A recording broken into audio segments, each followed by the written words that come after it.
বিদ্রোহী কবি নজরুল নারীকে শৃঙ্খল ভেঙে বেরিয়ে আসতে আহ্বান জানালেন তার কবিতায়।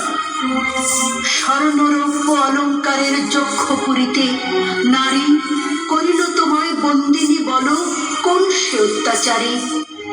আপনারে আজ প্রকাশের তব নাই সেই ব্যাকুলতা, আজ তুমি ভীরু আড়ালে থাকিয়া নেপথ্যে কও কথা।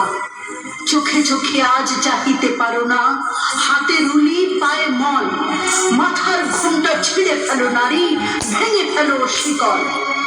যে ঘোমটা তোমা করিয়াছে ভীরু, ওরাও সে আবরণ, দূর করে দাও দাসীর চিম্পু, যেথা যত আভরণ।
Shabbat